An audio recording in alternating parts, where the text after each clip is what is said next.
So what if we start, since everybody seems to be here? Does that sound like a good idea? Okay, then we can use our time and have time after for questions. I'm Jerry. It's nice to see you all here this morning, bright-eyed and bushy-tailed.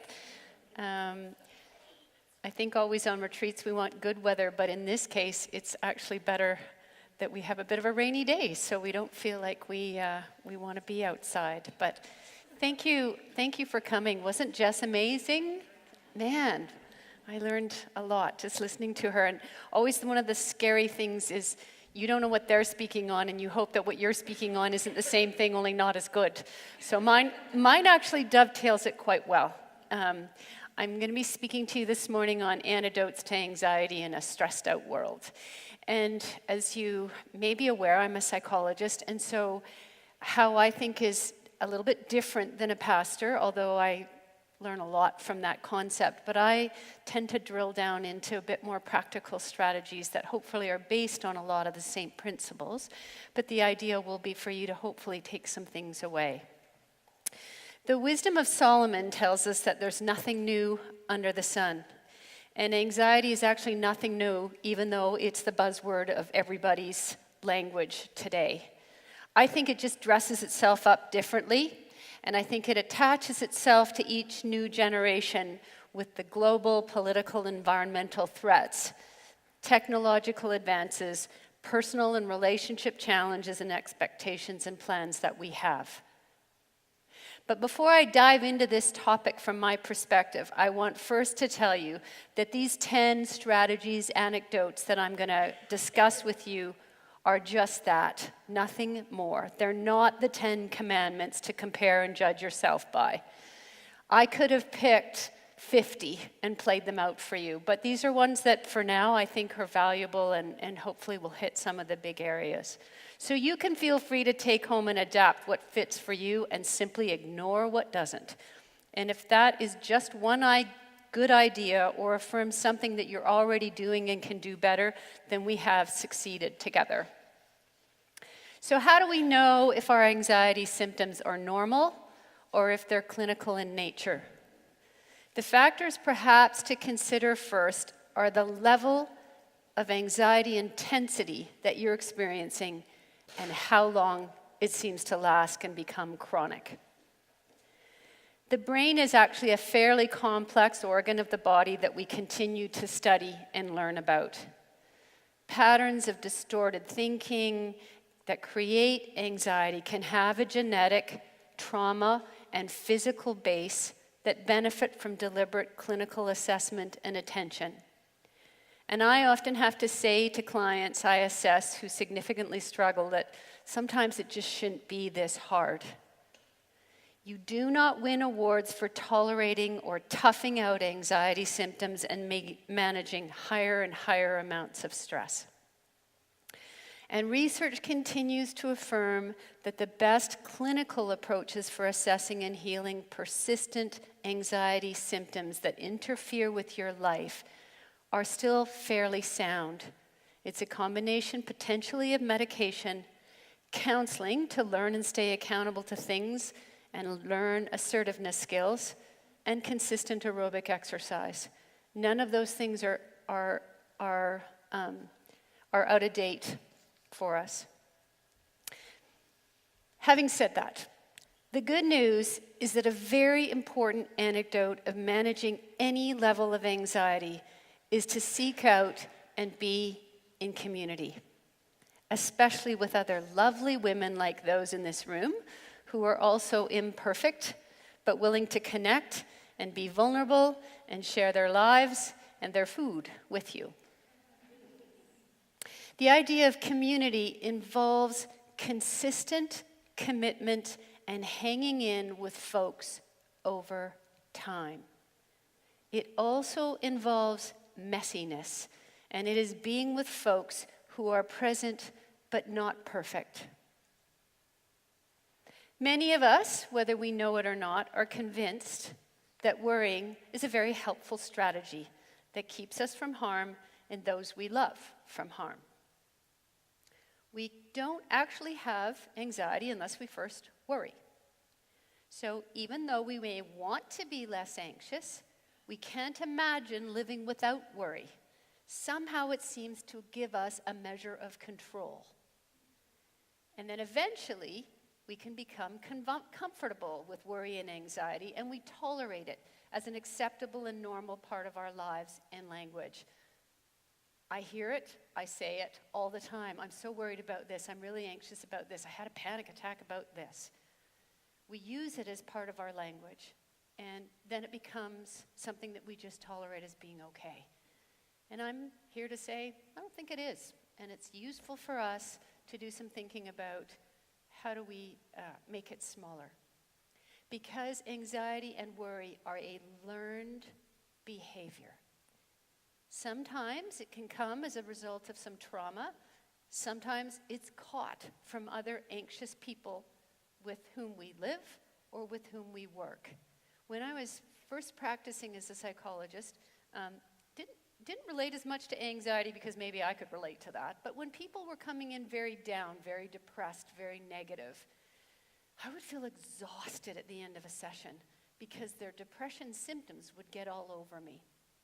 As it relates to anxiety, sometimes people will come in, and I love them dearly, and they're in a hurry because they're late, and because they're thinking of other things, and they can't find stuff, and they sit down, and then they start talking really, really, really fast, and then they start to say, because they want to make sure that I hear everything that they need to hear. And I'm very good at listening fast. And so we'd be just going, and then I'd go, why am I so anxious? Because they actually brought anxiety into the room, and I played into that. How many of you have either been that person or the person that gets their anxiety? Because anxiety actually breeds anxiety. And sometimes instead of playing into it and just speeding up like I did, you need to slow down. And you need to actually give them a cue to say, you know what, just take a breath, slow down, and then we'll talk. Sometimes it's also a response to our present suffering, something that's going on with us that's very real, or fear of the unknown. So whatever the reasons, when we're challenged, afraid, insecure, or confused, we often default into worry and then anxiety, and then we begin to develop habits of thinking and behaving, some that Jessica already talked about, that continue to keep them too big a part of our lives. So let me start by emphasizing that wherever you are in your spiritual journey today, I believe first and foremost that your faith in God plays a critical role in recognizing some of your underlying truths, which are the foundations of a strong identity. We talked about that this morning. That identity begins with recognizing and embracing your inherent worth as a person because of your value in Christ.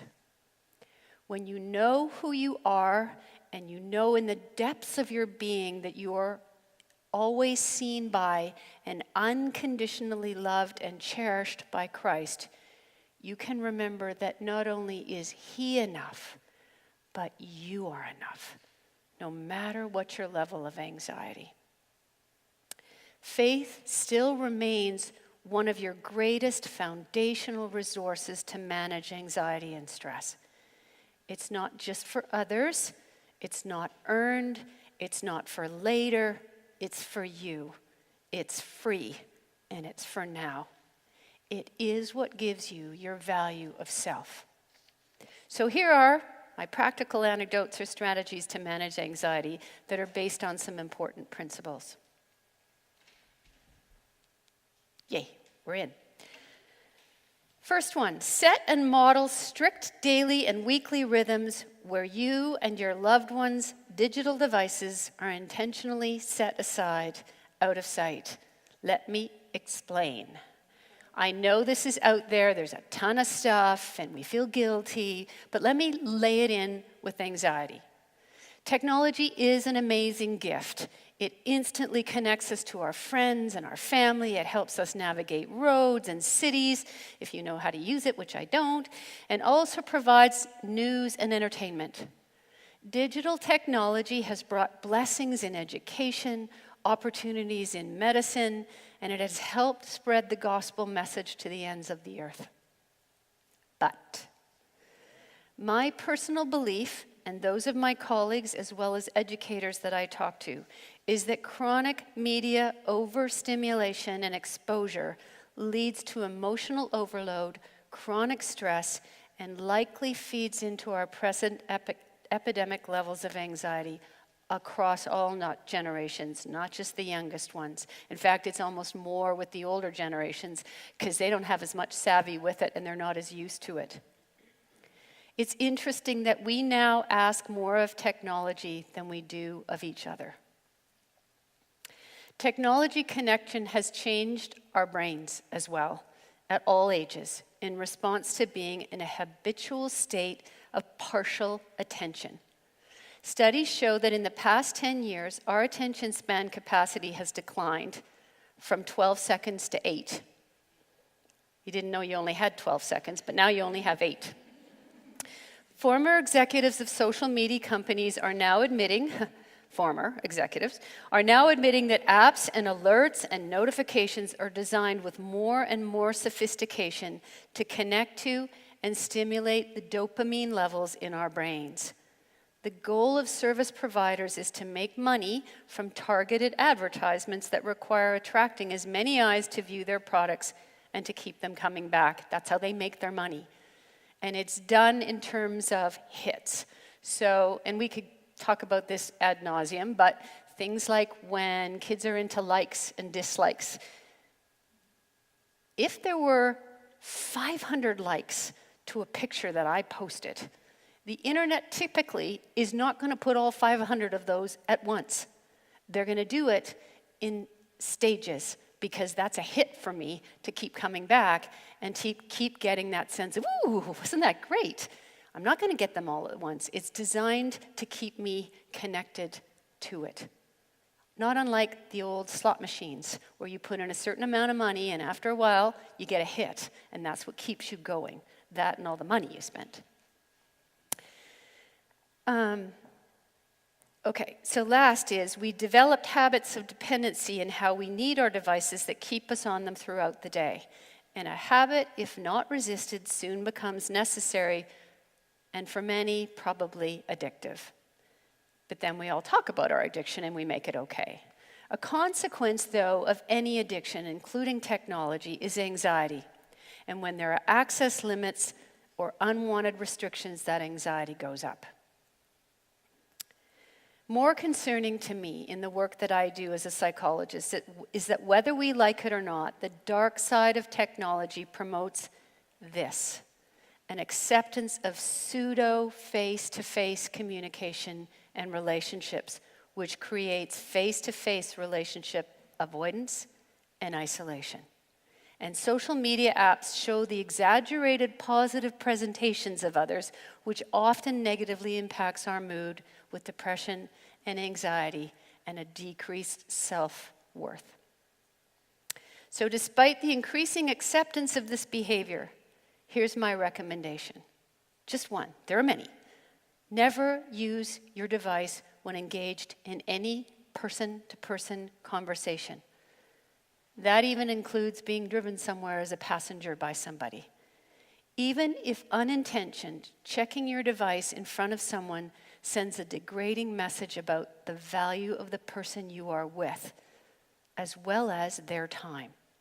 And splitting your attention increases your anxiety of needing to respond immediately to the new information or perceived internal or external demands that you experience now that you disconnected to that device. And here's the other kicker for those of you who are dealing with others in your family who deal with this.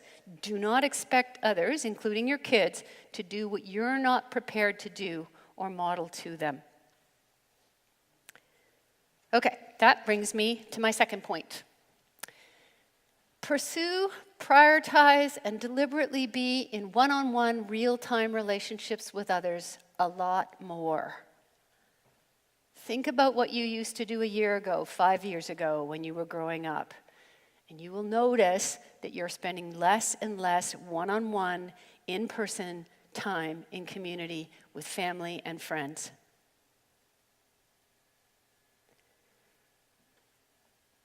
It is really important for our mental health to take risks and make mistakes while we communicate and interact with others in person.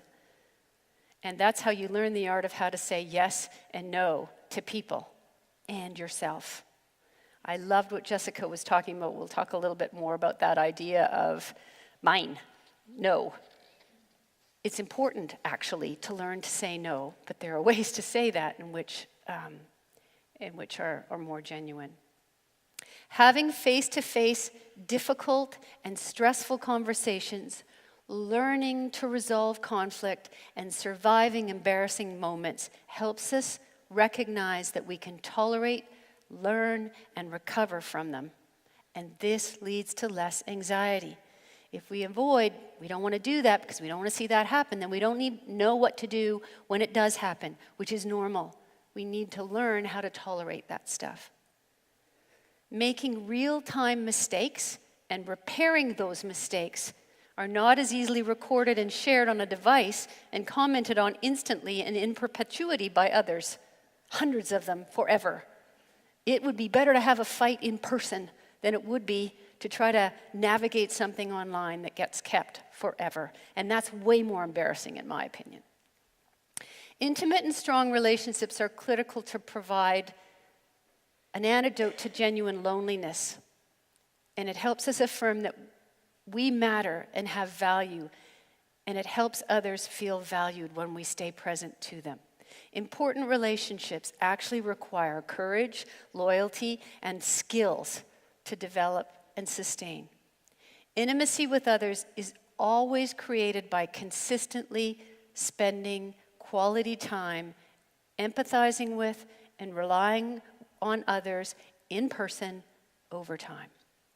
We develop healthy attachments to others when we know and when we're known, and when we trust and when we commit to them over time. So I'm going to say this again. Community is always messy because we're imperfect, but it is also always life-giving. 3. Reclaim your need for conscientious commitment to people and community over time. This is going to be hard for some of you to hear, hard for me to say because I don't want to get judged, but I think our anxiety is higher when our commitment to people is lower. Being part of healthy, imperfect community requires conscientiousness and a consistent commitment, not a random commitment. When we lack commitment, it can actually become contagious and could model permission for everyone else to not sign up and not show up. And this feeds everyone's anxiety. I did some research which I really found was helpful. And I'm going to be honest, I'm a show up person, but my anxiety comes because I'm worried about other people not showing. And that makes me feel rejected and not valued. So we can be on either side of this equation, and it builds anxiety. Dr. Reagan Goering, who's a professor of human development and psychology at the University of Wisconsin, writes about our culture of bailing versus the value of conscientiousness and its negative impact on mental health and anxiety. He explains that since the trait of conscientiousness is not actually evolving out of our personalities, something else must be driving the sharp rise and not keeping our commitments. So he asked the question, what drives us to bail? And he gave lots of reasons, but I wrote down 4 that I really liked. First one relates to media. He says, texting and social media actually make it very easy to cancel quickly and painlessly. Sending a text or email is a lot less stressful than having to speak to someone directly on the phone. And by the time you might actually talk to that person later, any ire may have already dissipated, so you don't have to deal with it. Second, we defer to assuming something called a diffusion of responsibility. This relates to when there's more people involved in the connection. Being part of a group makes you feel less noticeable, which is the phenomenon known as de-individuation.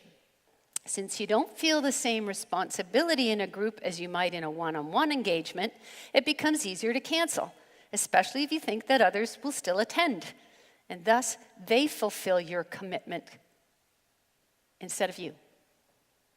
Third, we don't easily or early commit to things or people.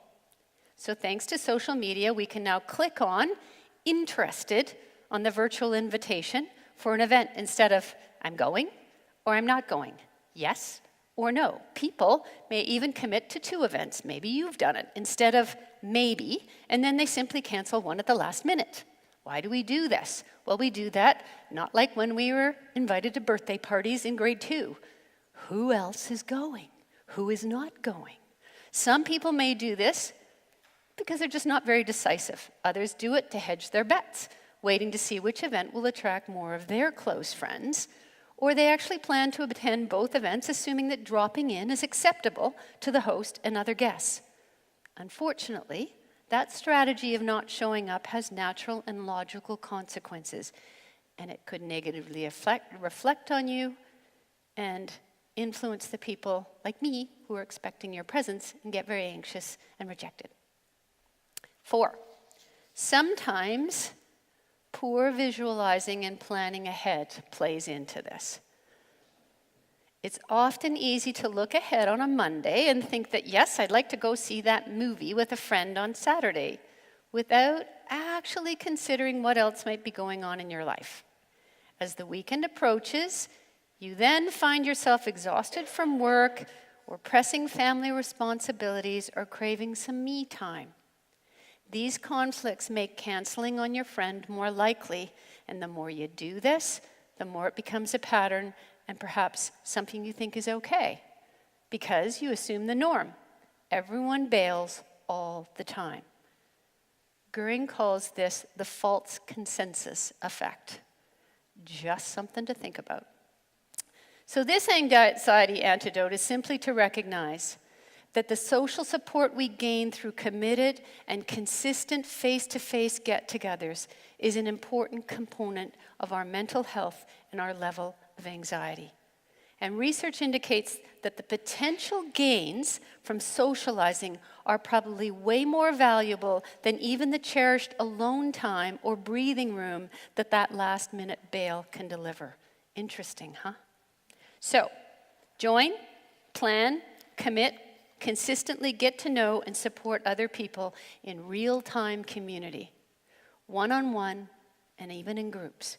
Hang in with it. Show up to yourself and others by preparing to be present with them physically, mentally, technologically, emotionally, and often. Diligently protect this time that you commit to. 4, don't avoid. This is a big one around anxiety. If we have a phobia, we avoid it. If we don't like something, we just avoid it. And when we avoid, it actually gets harder and more anxiety producing. It's the opposite of what we think is going to happen. What we have to do is learn to tolerate discomforts. When you're dealing with something that you're afraid of socially or even physically, like going in an elevator, the more you avoid it, the more you start building your life around walking the stairs or maybe not going at all. When you avoid doing things or being with other people out of fear or maybe perceived fatigue, your world gets smaller and you are less competent and known to yourself and then to others. And then we have this little word called procrastination, which we use for all sorts of things. I'll do it later, when I have more time or when I feel more like it. It's actually a form of anxiety. So sometimes you have to say to yourself, is this a good no or is this a procrastination no? And when you know the difference, it'll really help you to make a wise decision. Often our initial awareness of fatigue is actually pretty emotion-based. Think about that for a moment. We get that feeling of like, oh, I'm just overwhelmed, I'm really tired, I can't focus. And it's often more emotion-based than physical-based. We know that in areas where we've just pushed through. Now, some of that, there's always extremes in. But emotional fatigue can cause us to give in to avoidance and justify doing this when it's really maybe not needed. And we know that when we grew up with our parents. I'm too tired, I don't want to go to school today. You will go to school today. They forced us to do that because then we learned we could tolerate school because it really wasn't about being tired, it was about fear of whatever was going on at school. 5. This one I like because it really ties into what Jessica talked about with Abraham this morning, right? Really sounds awful when I say don't lie. Well, what do you mean I don't lie? Well, even Abraham lied, and he had a good reason because he was afraid, and he'd sussed out the situation and thought this is the best solution. But the reality is, lying is never the best solution. When you lie to yourself, you sacrifice the future for minimizing distress in the present moment. We often do lie to avoid consequences that cause distress to us, or maybe even those that we're trying to protect.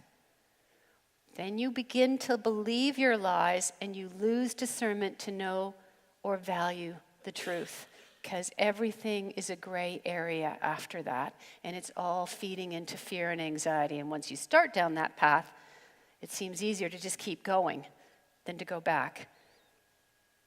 It's easy to blur moral and ethical lines and to minimize or justify your behavior over time. Gradually, you can defer to an end justifies the means philosophy of surviving.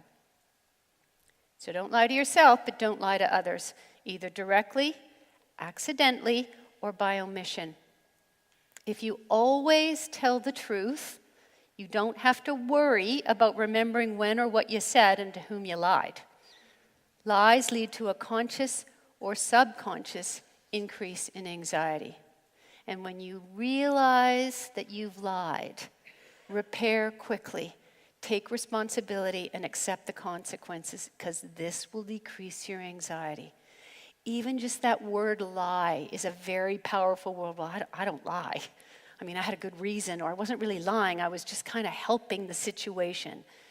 Own it. If that's what it is, then repair it. Lies of omission. These are big. They're more dangerous and far more damaging than people think. Deliberately not paying attention to things is actually a form of lying. When you avoid or you ignore saying truthful words or doing truthful actions, you can slowly lose the ability to discern truth from lies, because it all just becomes gray. I remember when I was, my first job, I wasn't a psychologist first, I worked in a university, and I remember going and taking on, when you're young, you don't know, taking on the vice principal and saying, you can't just let me take the summer off because I have a good reason, because I'm competing. It just isn't right. I want you to not pay me for this. I want to take this time off and not get paid for it. And he said, no, yeah, don't worry about it. Like, it doesn't matter. Everybody does it all the time.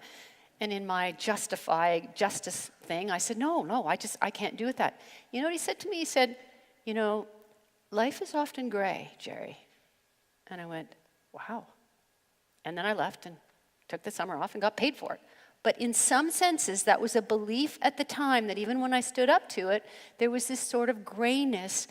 And the idea for me was just accept the grayness. So ask yourself the question, is this one of those things, or is this really about what I know to be true? Finally, don't lie to God. I think this one's a great one. There's no point. He knows your hearts and your minds. So remember Adam in the Garden of Eden, who lied and naively hid from God. When Adam knowingly disobeyed God's commands, the immediate consequences was this.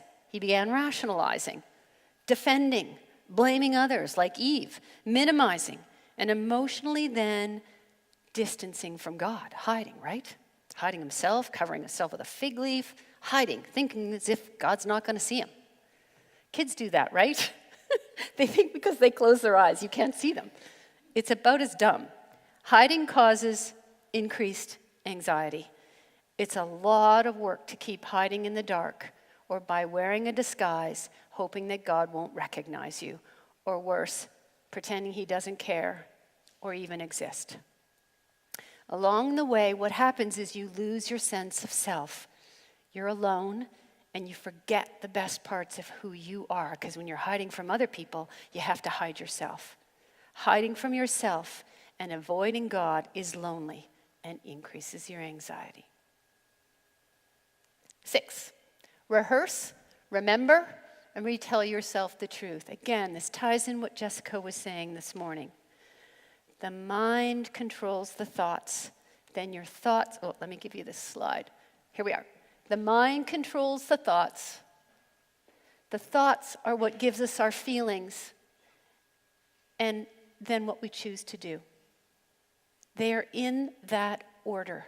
What happens for us is we feel anxiety, we feel fear, we feel anger or sadness, and we think it somehow just popped up out of nowhere. In fact, it's always preceded, even in a nanosecond, by your thinking, by your self-talk, whether it's truthful or whether it's distorted.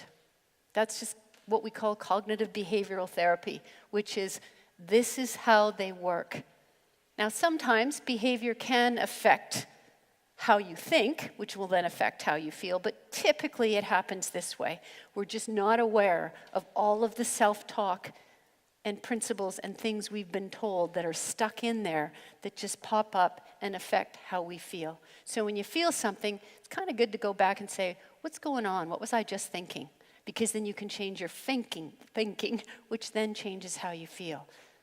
If somebody says, stop feeling sad, that's useless. You have to figure out what were you thinking that made you sad and change that, and then it will affect the other. It's just a simple way of talking about what you think matters. So, know what the truth is, rehearse it, retell yourself it. Your thinking is what affects everything that comes after it. Self-talk is the product of our thoughts.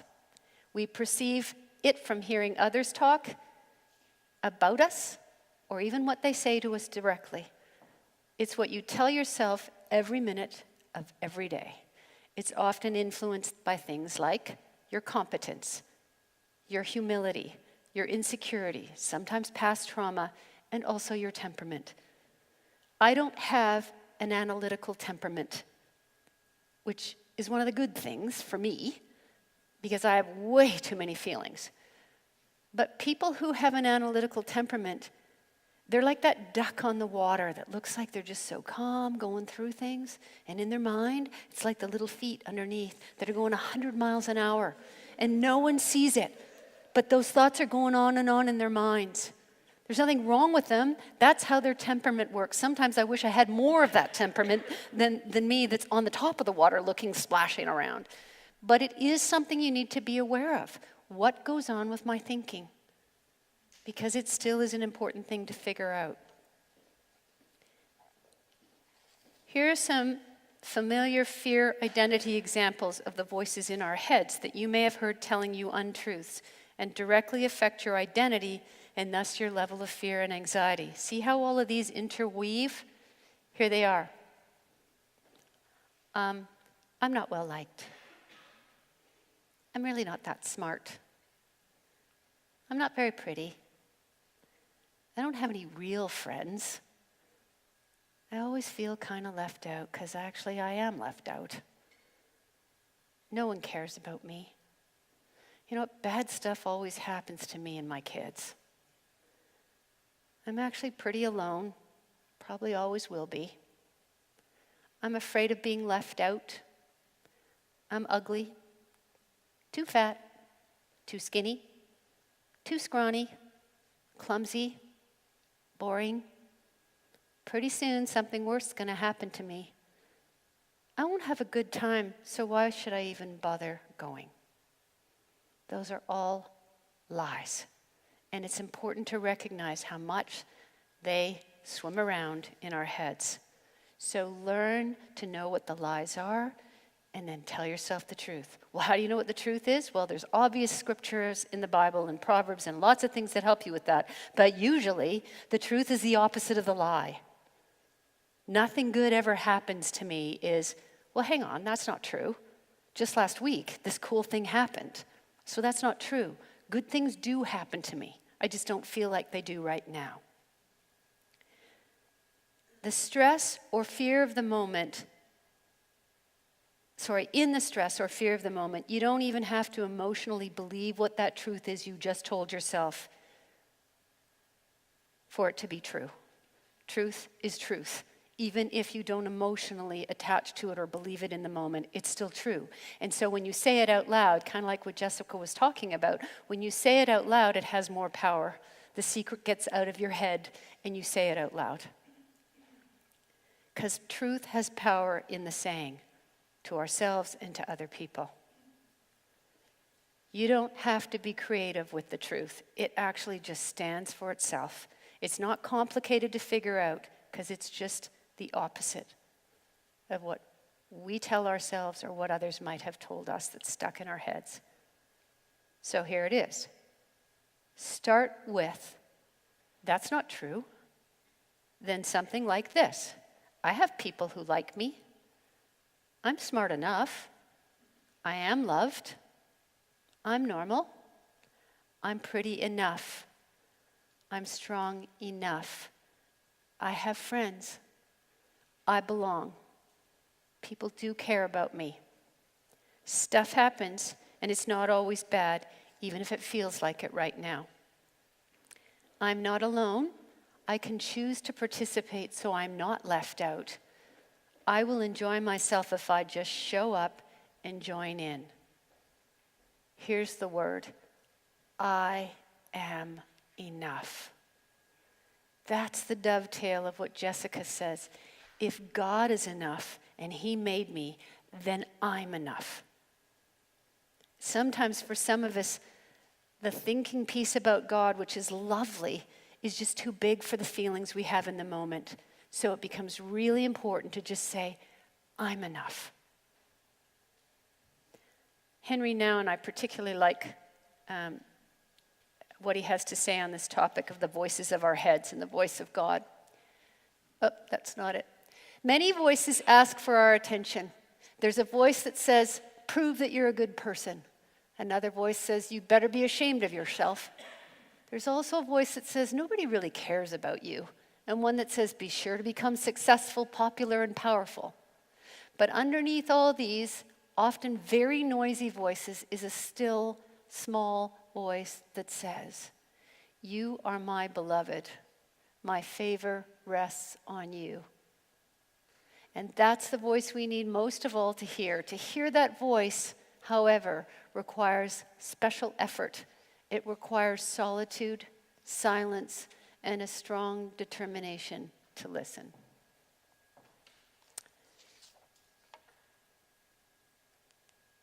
Seven. Okay, we hear a lot about this. Just stay in the present moment. Stay in the present moment. Focus on and stay in the present moment. Why? Because if you don't, you're going to get stuck in past regrets or future what ifs. Anxiety 101 is, if you want to stay in the present moment, which is the easiest thing to control, you stop thinking about regretting what happened in the past to you or to your kids or to your family, and you stop worrying about, what if this happens in the future? I got to think about that so that I can control that so that it doesn't happen so that I'm okay. 90% of what you think might happen in the future never happens. Other stuff happens, but that doesn't necessarily happen. But we spend all of our time here and here instead of here. So when somebody says to you, stay in the present moment, that's block out this stuff because it's exhausting. Focus on the present moment. Do things like read inspiring journals like Jesus Calling. Anybody seen that one? It's been around for a long time, and what I love about it is it's always about present moment thinking. It's a really good distraction, but it's a terrific devotional. Play music. Listen to Heather this morning. That created for some of us read a book, take a walk, listen to David's recent podcasts on rest, which are phenomenal. Do something creative and distracting to a more present task, like making your favorite recipe. I'm not ashamed to admit, when my mind is going too hard, instead of doing something that is like trying to figure it out, I go do a crossword puzzle. Because actually playing with words in my head stops the other language. Any of those things that work for you are fine. Matthew 6:34, I like this one. Therefore, do not worry about tomorrow, for tomorrow will worry about itself. You can't control what's going to happen tomorrow. Each day has enough trouble of its own. Wait till you get there instead of trying to figure it out. Here's my big line. You ready? Tell yourself, whatever happens, I will handle it. And if I don't know what to do when I get there, I'll get some help. That means rely on community. I will ask for some help. I will get some help if I don't know what to do. But when I get there, I'll figure it out, and I'll probably know what to do. It's like stuff we say to our kids. Well, what if this happens? And what if... You know what, honey? Just go to school. When you get there, you'll figure it out. Instead of, well, let's think it all through. And now you send them off way more anxious than they need to be. Just saying, you know what? Stuff's going to happen. When you get there, you'll know what to do. And if you don't know what to do, go talk to your teacher. That's what we do. Why don't we do it for ourselves? Okay, number 8. Remember that suffering is an ultimate and inevitable reality. It will happen to all of us and to others we love or care about in our lifetime. I know a lot of us get stuck in that, well, how come suffering doesn't happen to them as much as it happens to me? I don't know. But don't worry about them. Think about you, which is stuff happens. Stuff happens to everyone. And it's hard, and it's how we grow. We are infinite beings living in an infinite universe that God created. Engaging in life and relationships and growing older always involves disappointment, loss, and suffering for all of us. So the antidote is expecting, tolerating, and then adapting to unwanted change or loss and the accompanying suffering that it entails. It needs to be endured and managed throughout our lives. I know I hear parents all the time, oh, it's going to be great when my kids move out finally. I don't want to admit that, but actually it's just going to be a whole lot easier. I don't have to clean up so much. I don't have to worry about them so much. And then they leave, and then you have to adapt to that. What do I do with my life? How do I connect to my teenagers or whatever it is? What's it going to be like when I retire? All of those things are still just part of managing and adapting to the next developmental stages of our lives or theirs. You have to expect it. You have to tolerate it, as opposed to plan for it so that when you get there won't be any problems. You can't possibly do that. I think one of the toughest things that I find people have is they don't like change. They don't think they can adapt to change, so they just don't want change. When in fact, change is part of growth. It's part of life. It's an important thing in what we do. Suffering is inevitable, but it doesn't need to be scary. It builds perseverance, and then perseverance builds character. Learning resilience is hard, but again, it's life-giving, and it brings hopeful healing over time. Get help and support when you're going through it, because grief not observed will increase your anxiety and the anxiety of people around you. All right, I'm going to hit this one. Let your yes be yes and your no be no. No, you don't want to make a defiant, not thinking through no, just because you're angry. You need to know what your yes is, and you need to know what your no is. And choose it well and say it clearly. When you get requests from people and circumstances, take your time. I think we always feel like we have to know what to say when, because if we don't, we'll get pounced on somehow. Okay, so here you go.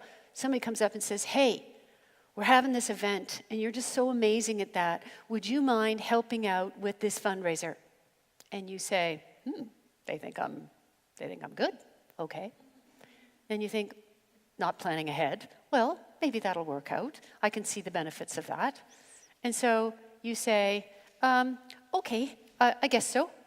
And you haven't really thought through your life, but you also haven't thought through what their vision and goals for this fundraiser is. And so then they call you up in 2 days and go, great, could you phone up 6 people and find a committee? And then could you raise all this money? And then could you, now they've made you the chair of the fundraising. And all you did was, well, I think I could help out. Never say yes until you know what your yes is. But then it's embarrassing to say no. So all I'm suggesting is take your time. Learn the skill of saying, well, that sounds very interesting. How far are you along in this process? Well, we're just kind of getting started. Well, sounds good. When you know what your committee looks like and what the things are and what the timing is, come back to me and let me know some things so I might be able to pick out something. Take your time. If it's a gong show, say no. Don't say, I should fix the gong show. So it is always better to take your time. But we always feel guilty when we do that because they think we're not going to be helpful. And then they won't be my friend, and then I'll be left out. See where your mind goes? Just say to yourself, you know what, I don't have enough information to say yes or no here. On the topic, clients often say to me, well, when I say yes, I kind of get grumpy because I know I didn't really mean it. I didn't really know what was going on. But when I say no, I feel guilty. Both extremes. We have, as Jessica talked about, this interesting Canadian culture of politeness. And we always need to say sorry as an intro to anything that we do or say. We excuse our lack of clarity because apparently we don't want to say something that'll hurt somebody else's feelings. So we often start our yes and no behaviors in language with, sorry, I can't come, or I really wish I could. When you say I can't come, you know what's going to happen? They're going to tell you how you can. Oh, if you just need someone to drive your kids, well, I can get somebody to do that, so then you can do this. When you partially lied. Never say things like, my spouse won't let me, or my kids are really busy, or I have to be somewhere else when it's not the case. If it's the case, say it. If it's not, say, you know what, let me check my calendar and get back to you. Or let me think about this. Or when you've got the fundraiser all set up, I can give you Friday afternoon to decorate the room. There's your yes. If you have trouble saying no, put a yes with the no. A very small yes, but put it with the no so that you don't feel so bad. But when you know it's a no, own the choice. Tolerate the guilt that comes and the anxiety that comes with not being perfect, not doing everything for everybody all the time. That feeling will pass and it'll quickly be replaced with relief.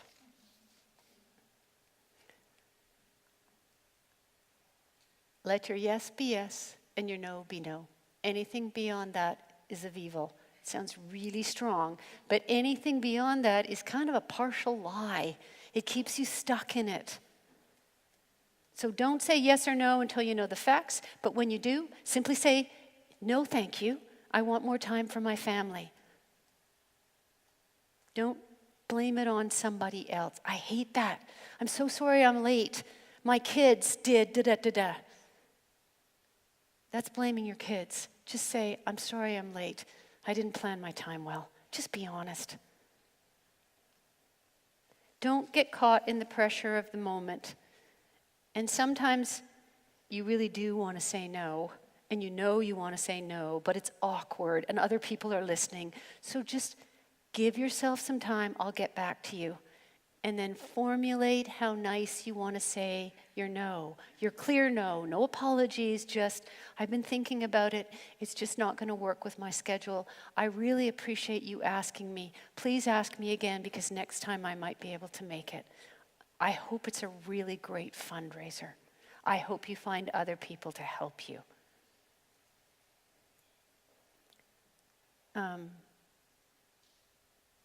Know who you are. Know what you value and what your role is and what your role isn't. I think it probably happens 50 times a week for me when I'll say to somebody, well, there's this and this. And I'll say, well, what's your role? Well, I'm a mom and I'm this and I'm this. But in this situation, what is your role? When you know what your role is, it becomes clearer to know what your yes and your no is. And often saying less is better. Don't sugarcoat it. No, thank you. Thank you for asking. Role-playing or practicing how you will repeat the same kind of version of your yes or no over and over is often a pretty effective strategy. So if it's hard all the time for everybody. Just practice what it is you want to say. And don't worry about the feelings that are going on in your head because they can't see that. And it's really an important strategy when you're with people, sometimes your teenagers, sometimes your boss, sometimes family, because you know they're going to try to persuade you, endlessly negotiate with you, or pull rank. Even though that's real, know what your no is, and simply rehearse it, and then say it, and then say goodbye. Okay, last one. Cultivate solitude. This is a lot about what David's been speaking on in the last month. It's pretty powerful stuff. We know it, but we don't do it. Really, what this is talking about is spending time alone. Henry Nouwen's the master on speaking to this, so I'm going to let him, do it. And there. Solitude is the garden for our hearts, which yearn for love. It's the place where our aloneness can bear fruit. It's the home for our restless bodies and anxious minds. Solitude, whether it's connected with a physical space or not, is essential for our spiritual lives. It's not an easy place to be, since we're so insecure and fearful that we're easily distracted by whatever promises immediate satisfaction. Solitude is not immediately satisfying, because in solitude we meet our demons, our addictions, our feelings of lust and anger, and our immense need for recognition and approval. But if we do not run away, we will meet there also the one who says, "Do not be afraid, I am with you, and I will guide you through the valley of darkness." So, that's it, but I want to pray for you before we break for lunch. In Philippians 4:5-7, it says, "Let your gentleness be evident to all, because the Lord is near. Do not be anxious about anything, but in every situation, with prayer and petition and thanksgiving, present your requests to God, and the peace of God, which transcends all understanding, will guard your hearts and your minds in Christ Jesus." Amen.